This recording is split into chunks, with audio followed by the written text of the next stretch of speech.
अपनी जिंदगी का एक बड़ा हिस्सा देश की सेवा में गुजार दिया, मगर अब भारतीय नौसेना के एक पूर्व अध्यक्ष को अपनी और अपनी पत्नी की पहचान साबित करने के लिए इलेक्शन कमीशन ऑफ इंडिया यानी ईसीआई के सामने पेश होना पड़ेगा। 19 साल पहले इंडियन नेवी चीफ के पद से रिटायर हो चुके एडमिरल अरुण प्रकाश को ईसीआई से नोटिस मिला है।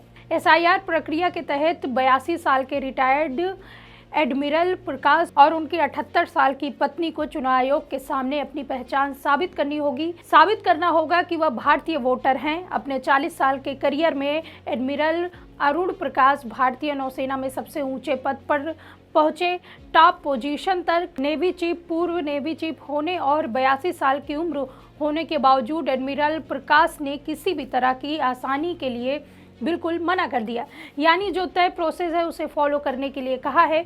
उन्होंने साफ तौर पर कहा कि उन्हें कोई भी खास सुविधा नहीं चाहिए। हालांकि उन्होंने चुनाव आयोग को कुछ मशवरे जरूर दे दिए हैं। एक एक्सपोस्ट में रिटायर एडमिरल अरुण प्रकाश ने चुनाव आयोग को 3 सलाह दी। कहा, मैं चुनाव आयोग को बताना चाहता हूं कि अगर एसआईआर फॉर्म से जरूरी जानकारी नहीं मिल रही है तो उसे बदलना चाहिए। बीएलओ यानी बूथ लेवल ऑफिसर 3 बार हमारे पास आए और वो खुद और भी जानकारी तो मांग सकते थे। हम 82 और 78 साल के बुजुर्ग पति पत्नी और हमें 18 किलोमीटर दूर 2 अलग अलग तारीखों पर बुलाया गया है। उन्होंने जोर दिया कि अगर मौजूदा एसआईआर फॉर्म या एडमिशन फॉर्म वोटर की पहचान उस तरह से उजागर नहीं कर पा रहा है जिसकी जरूरत है और जैसे वोटर बताना चाहता है, तो एसआईआर फॉर्म को बदल देना चाहिए। हालांकि एडमिरल अरुण प्रकाश चुनाव आयोग की तय प्रक्रिया का पालन करने का इरादा रखते हैं।